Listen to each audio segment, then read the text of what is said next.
Hi friends, welcome to Path Academy. From the first lesson, we have already studied the few points, and last point which we discussed, that was the magnitude of the centripetal force, that we have already studied. Next, two three small topics which we are going to study now, and those are related to the previous topic. आधीचे जे topic झाले त्याच्याशी आपले हे topic related आहेत. त्याच्यामध्ये पहिला तो आपण पॉईंट बघतोय अर्थ gravitational force.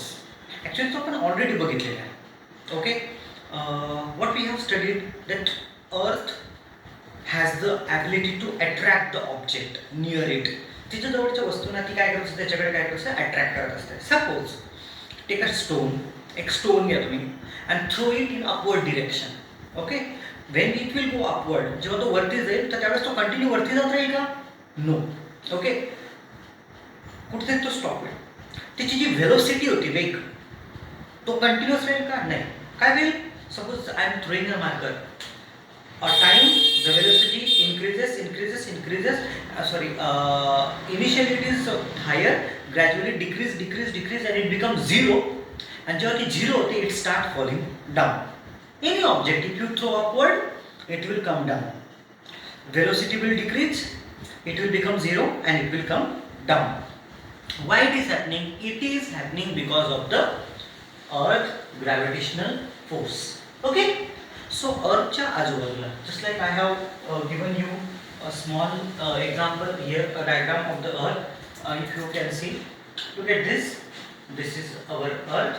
Okay, and if you throw any object, its velocity will goes on decreasing, it will become zero and it will again come down towards the earth. Okay, Newton we have studied. Apple fall down and Newton invented the gravitation. आपल्याला माहिती आहे. But my question is to you. Apple falls down right now from towards the earth. But जे satellite, artificial satellites आपण जे आकाशात सोडतो, ज्याच्यामुळे आपल्याला टीव्ही, मोबाईल आपण ऑपरेट करू शकतो, ते किंवा मून, तो पण एक सॅटेलाइट आहे, नॅचरल सॅटेलाइट आहे. ॲपल किंवा कुठली तरी वस्तू तुम्ही if you throw upward it will come down. Then why the satellites are not coming down? Why the satellites are not falling down? Why the moon is not falling on the earth? काय कारण आहे? Throw the stone, it will come down. Throw anything, it will come down. Okay? Even the plane crashes, it comes down. But satellite is not coming down. Okay? Moon is not coming down. The reason, in one word which we can say that it is possible, it happens due to the velocity. Due to the velocity means what? They are continuously moving. Okay, if they don't move they will fall down. मी तुम्हाला बघा ते centripetal फोर्सचं ते circular सांगितलं होतं बघा, आठवतंय? Okay, centripetal force, हां, तर ते कंटिन्युअसली मूव्हिंग आहे तर ते फॉल डाऊन होत नाही. पण जसं ते मूव्हिंग किंवा त्याची व्हेलोसिटी स्टॉप होते ते फॉल डाऊन होत असतात. Apple fall downs just because of there is no velocity, it's come towards it. But moon is not falling on the earth, satellites are not falling on the earth because of their velocity. Okay, now next, earth gravitational acceleration. Acceleration which we have already studied. Acceleration in Marathi we call it a त्वरण. 9th मध्ये आपण बघितलेलं आहे acceleration. Do you know acceleration? Newton says that if you apply force to any object, okay, it accelerates. Okay, take a stone, throw it, accelerate. Bike बघा, acceleration, force लावताय तुम्ही. Okay, engine force लावताय, bike accelerate होत आहे. So any object can accelerate. You know acceleration, the rate of change of velocity. 9th मध्ये study केलेलं तुम्ही. Acceleration, the rate of change of velocity, स्पीडमध्ये होणारा बदल. Okay, that is acceleration. But here we are talking about the earth gravitational acceleration. Earth gravitational acceleration. Acceleration because of which force? Earth gravitational force. Earth gravitational force. That is what the acceleration is. Okay. That's what. Any object near the earth, Earth pull towards it. Earth pull towards it आणि earth जो force लागेल त्या फोर्समुळे काय होईल acceleration होईल ना. For example if I throw this marker it will go up. Okay, this velocity त्याची जी वेग असेल तो 0 होईल and it will come down and it will come down with the higher velocity. त्याची वेलोसिटी इन्क्रीज होते फास्ट येत जातं. राईट की नाही. That velocity okay changing because of the gravitational force, म्हणून आपण त्याला काय म्हणत असतो gravitational acceleration. Acceleration because of ए अर्थ gravitation, that's why we are calling it earth gravitational acceleration. as I told you, Newton's second law tells us that force on any body, कुठल्याही बॉडीवर force लागला तर दॅट रिझल्ट्स इन ॲक्सेलरेशन, त्याचं त्वरणित होत असतं. Okay, अर्थ gravitational force also result acceleration, that is what the gravitational acceleration. आता हे जे ॲक्सेलरेशन आहे जे आपण जनरली कुठल्या सिम्बॉल दाखवायचो ए ने. ओके, आठवत असेल तुम्हाला तर ॲक्सेलरेशनची डेफिनेशन पाहिली होती आपण, change in velocity upon time. Okay, आणि ते आपण बघितलं तर V minus U upon T means what, change in velocity means final velocity minus initial velocity upon T. हे आपण 9th मध्ये ऑलरेडी पाहिलेलं आहे. Okay, so A for acceleration. But जे acceleration due to the gravity आहे, अर्थच्या ग्रॅव्हिटीमुळे जे acceleration असतं, अर्थच्या ग्रॅव्हिटीमुळे जे ॲक्सेलरेशन असतं त्याचा सिम्बॉल आहे जी, small G.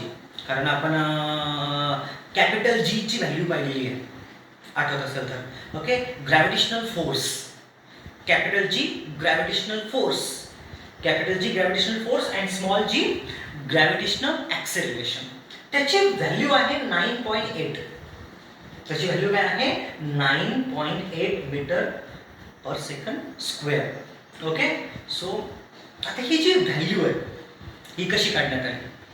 Okay, how we calculate that value. That value can be calculated by the value of the G can be calculated by the Newton's universal law of gravitation. Newton's universal law of gravitation. जर आठवत असेल तुम्हाला Newton's universal law of gravitation आपण केपलरच्या लॉशी related ठेवलेलं होतं, त्याच्यातून एक formula काढला होता जर आठवत असेल तर. ओके, एम फॉर जर एखाद्या ऑब्जेक्ट जो अर्थकडे अट्रॅक्ट होतोय आणि एक ॲक्सेलरेशन अट्रॅक्ट होतोय, ऑब्जेक्ट त्याला काहीतरी मास असेल. R for the distance from the centre of the earth, कारण की आपण कुठलेही डिस्टन्स मेजर करताना कुठून करतो सेंटर ऑफ द अर्थ, अर्थचं जे सेंटर असतं तिथून आपण ते कॅल्क्युलेट करतो. Okay, so if you remember दिस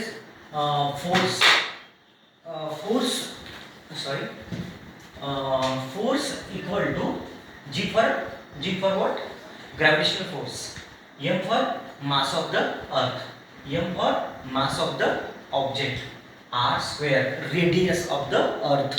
याचे व्हॅल्यू पण आपण बघितले आहे. आता फोर्स. ओके, फोर्सची व्हॉट इज फोर्स जेव्हा कॅल्क्युलेट करतो असतो त्यावेळेस आपण फोर्सच्या एक बघितलं mass into acceleration. Force is equal to mass into acceleration. That formula also we have studied in the 9th standard. तुम्ही म्हणा सर ठीक आहे force equal to mass into acceleration, पण तुम्ही मास इंटू जी का करता येतं. Okay, G is also what? Acceleration. And तो G का घेतोय आपण? Why the small g? Because we are talking here about the acceleration due to the gravity.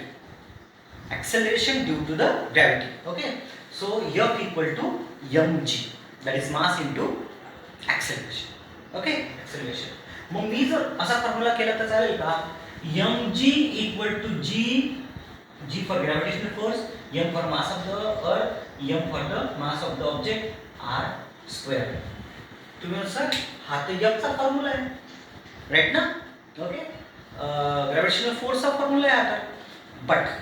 But gravitational फोर्सचा जर हा फॉर्म्युला असेल किंवा फोर्सचा जर हा फॉर्म्युला असेल तर या फोर्सचा mg हा फॉर्म्युला आहे. So f equal to mg. So f equal to जर mg असेल, F इक्वल टू जर g m upon r square असेल तर मी या f च्या जागी mg पुट करू शकतो. So mg equal to g m r square. Okay, आता एक फॉर्म्युला मी थोडा सिम्प्लिफाय केला आणि त्या ठिकाणी काय केलं बघा. आता या ठिकाणचा हा जो m आहे तो कॅन्सल केला, हा कॅन्सल केला दोघं ठिकाणचं आहे मॅथमॅटिकल, तुम्हाला तो रूल माहिती आहे. ओके, ना आपल्याकडे शिल्लक काय राहिला मग G. G for gravitational. Okay, equal to G for gravitational force, M for mass of the earth R square. Okay, हा फॉर्म्युला आपल्याकडे शिल्लक राहिला. So what I am try to tell you, आपण काय बघत होतो, G value of the G for what gravitational acceleration. त्याची value 9.8 आपण मिळालेली आहे आपल्याला. ती काय स्वरूप लक्षात ठेवायची, स्मॉल जीची व्हॅल्यू 9.8. ओके, पण ती कशी, तर आपण काय सांगितलं, त्याच्यासाठी आपण Newton's universal law of a gravitation विचार केला. कारण की आपल्याला G for acceleration due to gravity, त्यामुळे मग आपल्याला कुठला लॉ वापरावा लागतो त्या ठिकाणी, universal law of a gravitation. Universal law of a gravitation मध्ये आपण फॉर्म्युला काढलेला F equal to G for gravitational force, gravitational constant, mass of the earth, mass of the object, R square, R for radius. Okay, F equal to mg, हा formula पण आपल्याला माहिती आहे. Force is what, mass into acceleration, but ma नाही येतं. Why not ma? Instead of a there is a g, because g is also acceleration, but that is due to gravity. गुरुत्वाकर्षणामुळे, पृथ्वीच्या गुरुत्वाकर्षणामुळे तयार होणारे त्वरण. तो आपल्याला इथपर्यंत ही व्हॅल्यू मिळाली. Formula g equal to capital G m upon R square. आता आपण त्याच्या व्हॅल्यू पुटअप केलेल्या तिथं. जी फॉर काय, ग्रॅव्हिटेशनल कॉन्स्टंट, त्याची व्हॅल्यू आहे 6.67 इंटू 10⁻⁻11. ही व्हॅल्यू लक्षात ठेवायची.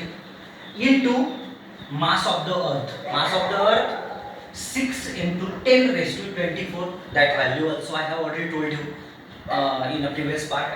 Upon r square. R square for radius of the earth. पृथ्वीची त्रिज्या. त्याची व्हॅल्यू काय आहे 6.4 into 10⁻6. 6.4 into 10⁻4. That's what the radius of the earth. R square म्हणून या ठिकाणी आपण ब्रॅकेट स्क्वेअर घेतला. ओके, आता तुम्ही जर हे तुम्ही करायचं आहे, सॉल्व्ह करा हे. ओके, सॉल्व्ह नाही करता आलं तर तुम्ही मला मेसेज करा, मी तुम्हाला सॉल्व्ह करून देईन, काय प्रॉब्लेम नाही. पण मी तुम्हाला एक सिम्पल क्ल्यू देऊन देतो फक्त.